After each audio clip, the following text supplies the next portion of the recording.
Did Dying Light just tease that they might be coming into Dead by Daylight? Let's talk about it.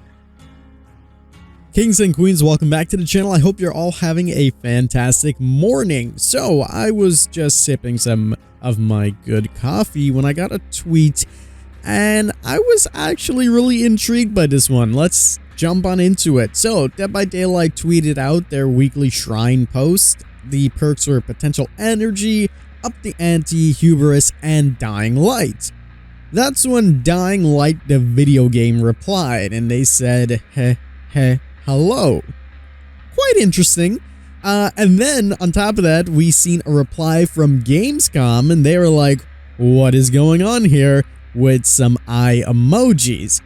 So this is quite interesting. You know, Dying Light has been a perk that has been in the game for literally the first ever DLCs for Dead by Daylight. This came out with Myers all the way back in 2016. Obviously, Dying Light has been around for a very long time as well. I believe since probably around 2013 or something like that. Don't quote me on it. But it's quite interesting that they're now picking up on the fact that Dead by Daylight is talking about or having a perk called Dying Light, and they're now kind of forming that interaction. So it begs the question, are we potentially going to see a Dying Light chapter coming into Dead by Daylight? Well, if there's not one on the way, this is a great way to get companies essentially to talk to each other. Just a tweet, you know that someone has some mutual connection and they want to maybe work on some future collaboration. This is a nice icebreaker. Or maybe this is something bigger and it's them teasing that we could see a Dying Light chapter coming into the game. Let's dive a little bit more deep into this and take this as if it was a tease. What would that mean? How would it go about? And does it really fit? So first of all, in our previous video, we addressed the question of, is the next chapter potentially going to be licensed or original? In my opinion, I believe that it was going to be a licensed chapter, but not something that would be so monumental that would overshadow the anniversary essentially. And if it was that monumental, they would save it for the anniversary chapter itself.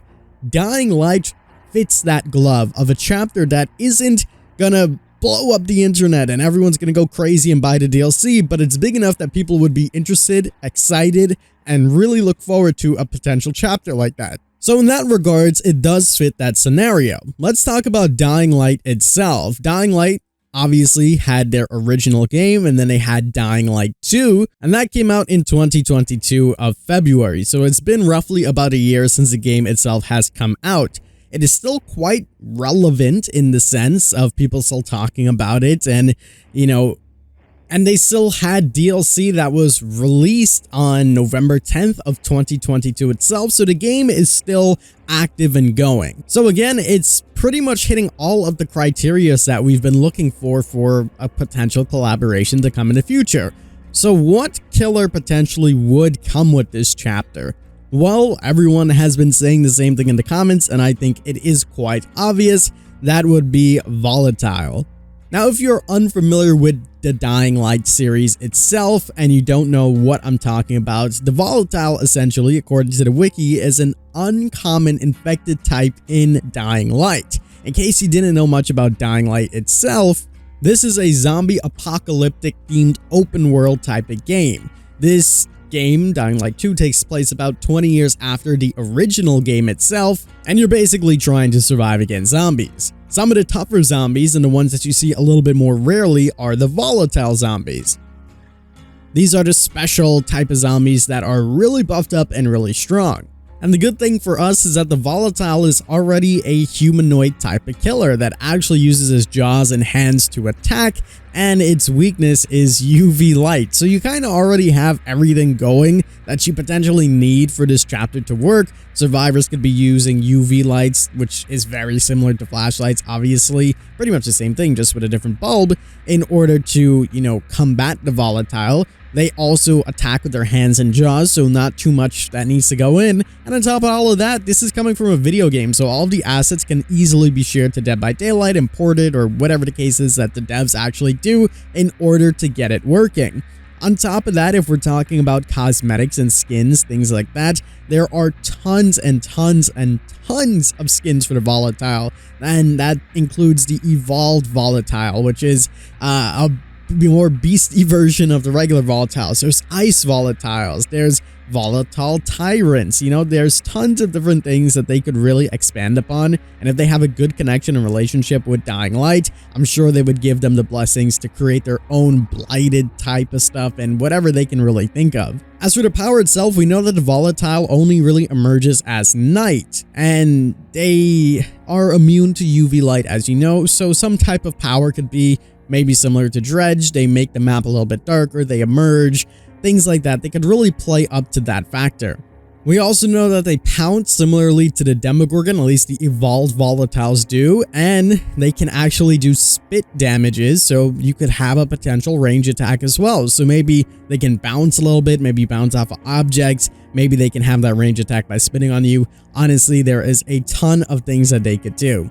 How cool would it also be to have a Dying Light 2 map? One of the major things in Dying Light is the amount of parkour that's actually in the game. And I don't expect Dead by Daylight to go ahead and just add a bunch of wall running and parkour into the game, although admittingly it would be pretty cool, but it could really set up for a nice little open world type of game. There's tons of iconic places that it could take in Dying Light or Dying Light 2's map, bring it into Dead by Daylight and have some fun with it, as it's just an open world game, so you can kind of go anywhere you want.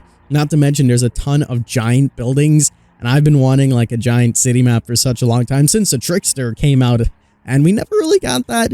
So maybe one day, if Dying Light 2 or Dying Light comes into Dead by Daylight, we could have that type of giant city themed map. It would be really, really awesome, and it would be pretty exciting. Now, this doesn't necessarily mean and limit that it's going to only be the volatile coming into the game. If this was potentially, you know, a tease after all, we're really jumping the gun here. There are tons of different enemies that they could really choose from. Volatile were just really big ones that I could think of and most people were thinking of, but it would be pretty cool. And of course, we have the survivor side of things. You know, we didn't even talk about survivors and what that could mean for the game, but Kyle Crane honestly makes the most sense if that were to happen. He is the protagonist in Dying Light, and that would be really, really cool to see. Obviously we know that, and spoilers ahead, but we know that Kale is pretty much dead by the time the second game comes around, so that could mean he, instead of dying, similar to Bill and some of the other characters, just made his way into the fog. That would be really cool. It would be really exciting to see all that. Nonetheless, I digress. Let's reel this all the way back into where we started. Dead by Daylight essentially tweeted a weekly shrine post with the perk Dying Light. Dying Light replied to it. It could just be a fun little gimmick. It could be an early tease to the next chapter coming into the game, or it could just be some random one-off thing that happened with developers just interacting with each other. Who knows? We'll have to wait and see, but it's really fun to essentially see what's going on here, and I'm excited. Tell me what you guys think about it. Tell me if you think that this is a real tease and we could see Dying Light coming into the game. I hope you guys did enjoy this video. If you did, make sure you leave a like down below and subscribe for some more Dead by Daylight content. As always, I'm the King. I tip my crown to you guys, and we'll see you in the fog.